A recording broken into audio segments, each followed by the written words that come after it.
নবী যখন মিরাজের রাতে দোজাখে দেখতে যায়, দেখে বেশি বেশি নারী জাতে জ্বলেছে সেথায়, দেখে বেশি বেশি নারী জাতে জ্বলেছে সেথায়।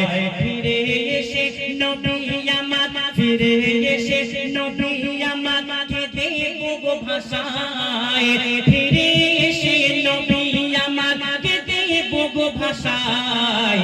মা ফাতেমা নবীর কাছে কারণ জানতে চায়, মা ফাতেমা নবীর কাছে কারণ জানতে চায়।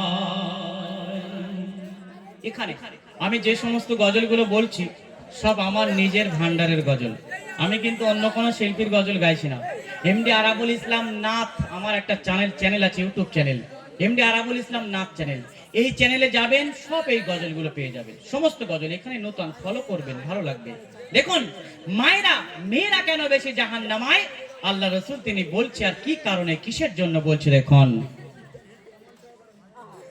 দেয় না যারা মাথায় কাপড়, রাখবে মাথা খোলে, দেয় না যারা মাথায় কাপড়, রাখবে মাথা খোলে, দোজাখেতে ঝুলবে তারা আপন চুলে ঝুলে, দোজাখেতে ঝুলবে তারা আপন চুলে ঝুলে, জিহ্বাতে ওই ঝুলবে তারা যারা কটু কথা বলে, দোজাখেতে ঝুলবে তারা যারা স্বামীকে গালি করে, দোজাখেতে ঝুলবে তারা যারা স্বামীকে গালি করে, যারা হিংসা করে, যারা হিংসা করে, বিপদ করে, উপকার করে খোঁটা দেয়, যারা হিংসা করে,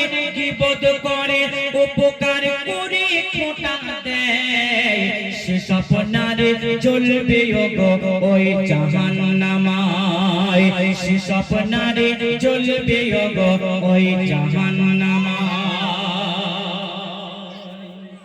আল্লাহ রাসূল বলেছে এই দুনিয়ার বুকে, আল্লাহ পাক বলেছে যে মেয়েরা তোমাদের গলার কণ্ঠকে আস্তে করো, কোরআন পর্যন্ত আস্তে বলতে বলেছে।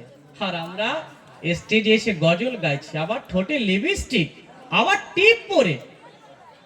হায় আল্লাহ, যাদেরকে আল্লাহ সেই হবে জাহান্নামী, আর তার মুখ থেকে আমরা ভাষণ শুনবো, তাদের মুখ থেকে। সেটা জানা কথা, আমি আপনি জানি না যে আমরা জাহান্নামায় যাব কিনা, কিন্তু সেটা আমরা নিজেরা তো দেখতে পাই অনেক সময়। তো যাই হোক, মন দিয়ে শুনবেন। পাকিস্তানের বুকের একটা মেয়ে নামাজ পড়তো, রোজা রাখতো, দান করতো, কিন্তু সেই মেয়েটা যখন মারা যায়, তার কবরে কি ঘটনা ঘটেছিল লিখছে দেখুন।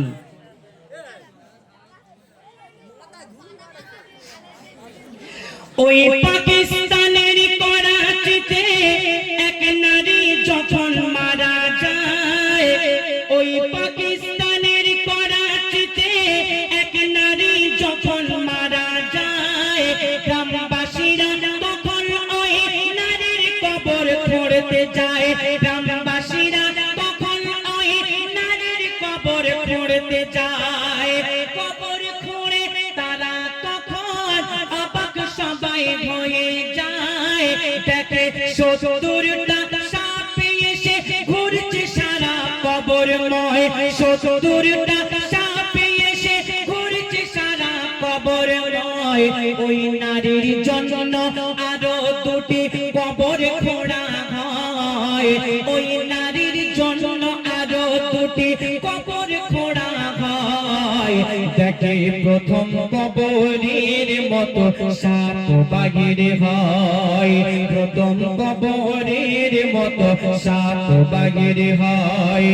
নবী যখন মেরাজের রাতে দোজখ দেখতে যায়, নবী যখন মেরাজের রাতে দোজখ দেখতে যায়, দেখে বেশি বেশি নারী জাতে জ্বলেছে সেথায়।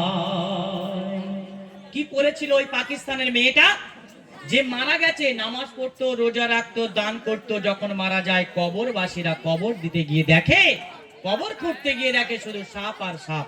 কি করেছিল? ওই মেয়ের আব্বাজানকে ডাকা হলো, ডাকার পরে জিজ্ঞাসা করা হচ্ছে এর কারণটা কি। শেষ পাতায় শেষ ছন্দ, মন দিয়ে শুনবেন, লিখে দেখুন।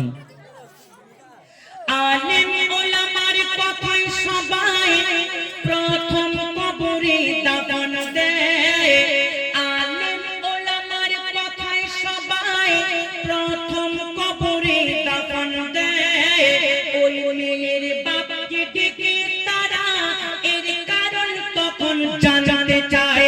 সেই মেয়ের বাবাকে ডেকে তারা এর কারণ তখন জানতে চায়। তখন কি বলে? বলে পড়তো নামাজ, রাখতো রোজা, করিতো সে ইবাদত। বলে পড়তো নামাজ, রাখতো রোজা, করিতো সে ইবাদত। চলতো না সে পর্দা করে, এটাই ছিল অপরাধ। চলতো না সে পর্দা করে, এটাই ছিল অপরাধ। কবি খালেক বলে যেসব নারী চলে বেপরদায়। কবি খালেক বলে যেসব নারী চলে বেপরদায়, তাদের কবর কঠিন জায়গা নাম হয়ে যায়। তাদের কবর কঠিন জায়গা নাম হয়ে যায়। নবী যখন মিরাজের রাতে দোজখ দেখতে যায়, নবী যখন মিরাজের রাতে দোজখ দেখতে যায়, দেখে বেশি বেশি নারী যাতে জ্বলেছে সে ঠায়।